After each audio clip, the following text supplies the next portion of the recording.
ഇന്ത്യയിലെ Instagram സെൻസേഷനായ baby doll ആർച്ചിയുടെ ഫോളോവേഴ്സിന്റെ എണ്ണം ഇരട്ടിയായി. 1.4 ദശലക്ഷമായി ഉയർന്നത് സൈബർ ഇടങ്ങളിൽ വലിയ വാർത്തയായി മാറിയിരുന്നു. ഒരിക്കൽ ചുവന്ന സാരി ഉടുത്തുകൊണ്ട് അവർ പ്രത്യക്ഷപ്പെട്ടത് ആരാധകർക്ക് ഹരമായി മാറുകയായിരുന്നു. ഇതിനൊപ്പം പോസ്റ്റ് ചെയ്ത ഒരു ഫോട്ടോയിൽ അവർ American adult film star Kendra ലസ്റ്റിനൊപ്പം പോസ് ചെയ്യുന്നതായി കാണിച്ചിരുന്നു. പെട്ടെന്ന് തന്നെ എല്ലാവരും അവരെക്കുറിച്ച് അറിയാൻ ആഗ്രഹിക്കുകയായിരുന്നു. ബേബി ഡോൾ ആർച്ചി എന്ന പേര് ഗൂഗിൾ സെർച്ചിൽ ട്രെൻഡായി മാറുകയും ചെയ്തു. എണ്ണമറ്റ മീമുകളും ആരാധക പേജുകളും സൃഷ്ടിക്കപ്പെട്ടു. എന്നാൽ പിന്നീടാണ് ഒരു സത്യം എല്ലാവരും മനസ്സിലാക്കുന്നത്.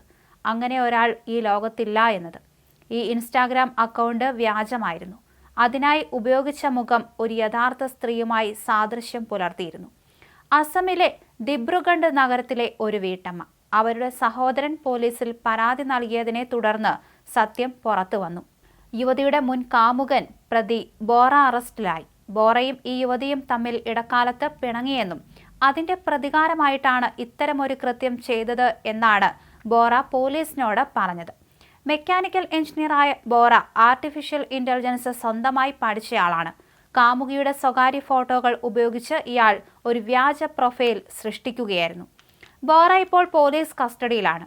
ബേബി ഡോൾ ആർച്ചി 2020 സൃഷ്ടിക്കപ്പെട്ടത്. ആദ്യ അപ്ലോഡുകൾ 2021 മെയ് മാസത്തിലാണ് നടത്തിയത്.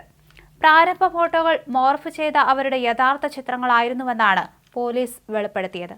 എന്നാൽ ഇരയായ ബോറയുടെ കാമുകിയാകട്ടെ സമൂഹ മാധ്യമങ്ങളിലൊന്നും ഉൾപ്പെട്ടിരുന്ന ആളുമായിരുന്നില്ല. പിന്നീട് സംഭവം മനസ്സിലായതിനു ശേഷമാണ് അവർ പരാതി നൽകിയത്. 282 പോസ്റ്റുകളുള്ള ബേബി ഡോൾ ആർച്ചിയുടെ ഇൻസ്റ്റാഗ്രാം അക്കൗണ്ട് ഇപ്പോൾ പൊതുജനങ്ങൾക്ക് ലഭ്യമല്ല. ബോറയ്ക്കെതിരായ പരാതിയിൽ ലൈംഗിക പീഡനം, അശ്ലീല വസ്തുക്കളുടെ വിതരണം, അപകീർത്തിപ്പെടുത്തൽ, പ്രശസ്തിക്ക് കോട്ടം വരുത്തുന്ന വ്യാജരേഖ ചമയ്ക്കൽ, വ്യക്തിവൽക്കരണത്തിലൂടെയുള്ള വഞ്ചന, സൈബർ കുറ്റകൃത്യം എന്നിവ കൈകാര്യം ചെയ്യുന്ന നിയമവകുപ്പുകൾ പോലീസ് ചുമത്തിയിട്ടുണ്ട്.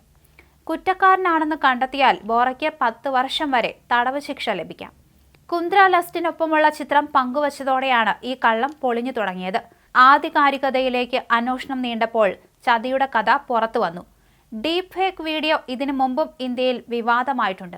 അന്ന് സിനിമാ നടിമാരുടെ അടക്കം വിവാദ വ്യാജ ചിത്രങ്ങൾ പ്രചരിപ്പിച്ചിരുന്നു. തികച്ചും യാഥാർത്ഥ്യമെന്ന് തോന്നിപ്പിക്കുന്ന വ്യാജ ചിത്രങ്ങളും വീഡിയോകളും നിർമ്മിക്കാൻ കഴിയുന്ന സാങ്കേതിക വിദ്യയാണ് ഡീപ് ഫേക്ക്. ഇന്റർനെറ്റിൽ ലഭ്യമായ ചിത്രങ്ങളോ വീഡിയോകളോ എടുത്താണ് ഇതുണ്ടാക്കുന്നത്. ജനറേറ്റീവ് AI വലിയൊരു അപകടമാണിത്. ഓൺലൈൻ കമ്പനികൾ ശേഖരിക്കുന്ന വ്യക്തിപരമായ ഡേറ്റ ഡീപ് ഫേക്ക് ഉണ്ടാക്കാൻ ഉപയോഗിക്കുന്നുണ്ട്. തമാശയ്ക്കും പ്രചരണത്തിനും ഇങ്ങനെ ഡീപ് ഫേക്ക് ചെയ്യാറുണ്ട്.